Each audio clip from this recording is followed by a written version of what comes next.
안녕하세요. 요즘에 날씨가 갑자기 더워졌죠. 석가탄신일 휴일이 있었는데 어떻게 잘 보내셨어요? 제가 오늘 여러분들이랑 할 얘기는 한국에서 이혼한 사람들이 어떻게 자기 자존감을 회복하고 어떻게 일상으로 돌아가면 좋을까에 대한 얘기를 하려고 해요. 한국에서는 아직까지는 이혼이 죄인 세상이죠. 이혼한 사람을 좀 더 부족한 사람으로 생각한다거나 아니면 뭐 나쁜 사람이라서 뭐 물든다고 가까이 하지 말라고 얘기한다거나 아니면 부모한테 불효를 한 자식이라고 그렇게 얘기를 많이 하죠. 사실 뭐 크게 잘못한 건 없지만 이혼을 한 사람이 되면 그것만으로도 굉장히 많은 죄책감과 어려운 상황에 놓이게 되죠. 그리고 또 전 배우자하고의 그 법적인 문제들이 해결이 됐어도 아이들 문제라든지 경제적인 문제라든지 뭐 이런 문제들이 이제 얽혀있기 때문에 계속해서 그 전 배우자를 만나야 된다거나 이런 스트레스를 많이 받게 되는 상황이기도 하고요. 그렇다 보니까 뭐 경제적인 어려움은 둘째치고 공허하고 내가 뭔가 엄청난 잘못을 한 것 같고 그리고 내가 여기 이 아는 사람들이 없는 곳으로 도망가 버리고 싶고 굉장히 자존감이 바닥을 치는 그런 시기를 겪게 되죠.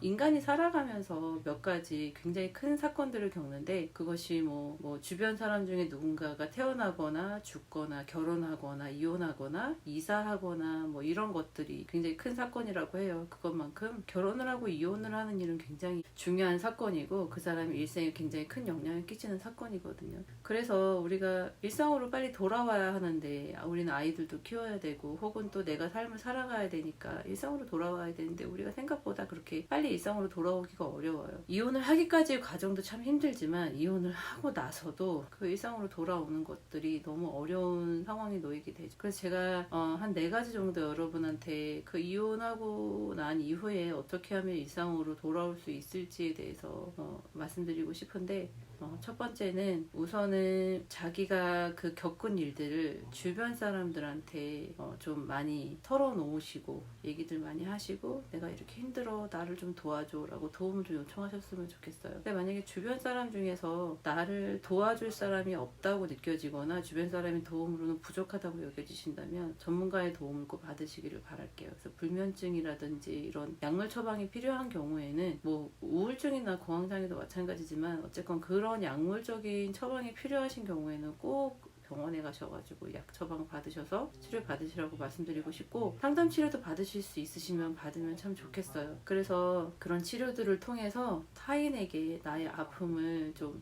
털어놓고 그런 것들을 털어내면서 내 마음속에 있는 것들을 좀 날려보내실 수 있으면 좋겠어요. 두 번째로는 아마 후회를 되게 많이 하실 거예요. 내가 왜 저런 사람이랑 결혼을 했었을까? 왜 이렇게 결혼을 해서 왜 이렇게 힘든 일을 겪고 있을까? 이런 후회 많이 하실 거예요. 근데 그 후회하는 감정이 깊어질수록 나를 자책하고 주변 사람들의 죄책감이 깊어지잖아요. 그러면 사실 우리가 결혼을 할 때는 그럴 만한 사정이 있었고 또 그 사람을 선택해서 결혼한 이유가 있었잖아요. 그 시대의 나를 한번 돌아보시고 내가 그럴 수밖에 없었던 거를 인정해주고 이해해주고 그것을 더 이상 문제 삼지 않고 그 부분을 명확하게 인정해 주실 필요가 있어요. 그래서 한 번은 그렇게 어쩔 수 없는 일이었다는 거를 스스로한테 꼭 한번 말씀해 주시면 좋겠어요. 그리고 세 번째로는 주변 사람들의 도움뿐만 아니라 먼저 이혼한 사람들이 있어요. 그러면 그 이혼한 사람들은 지금 이제 막 이혼을 한 사람이 어떤 마음인지 너무 잘 알거든요. 그래서 먼저 이혼한 사람들에게 도움을 좀 요청하세요. 지금 내가 이런 마음이고 내가 지금 이렇게 너무 힘들다 이런 도움을 요청하시면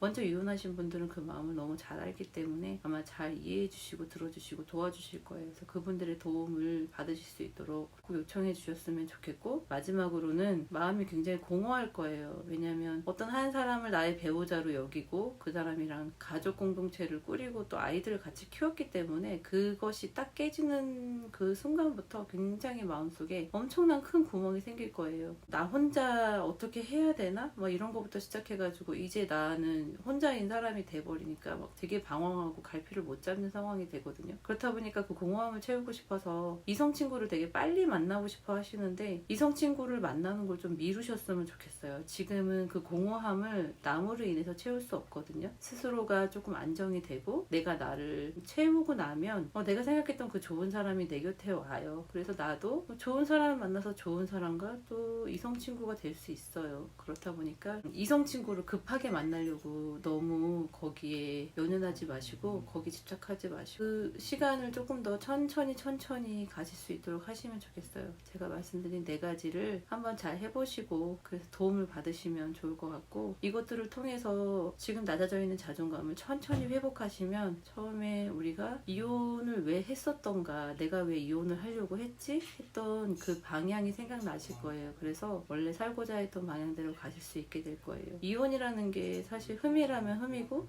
흠이 아니라면 흠이 아닐 수 있죠. 그렇다 보니까 정말 아무도 모르는데 도망가서 나 혼자만 살고 싶고 누구도 나의 사정을 물어보지 않는 곳으로 가고 싶고, 그 정도로 굉장히 힘들고 어려운 일이죠. 이혼으로 인해서 지금 많은 어려움 겪고 계신 분이 계시다면 제가 말씀드린 4가지 한번 꼭 해보시라고 권해드리고 싶고, 그리고 또 어려움이 많으시다면 댓글 남겨주시면 제가 어떻게 도움을 드릴 수 있을지 말씀 드려볼게요. 궁금하신 사항 있으면 말씀해 주시고요. 날씨가 너무 좋은데 산에도 가보시고 들에도 가보시고 건강하게 잘 지내시고 다음에 또 뵙겠습니다. 안녕히 계세요.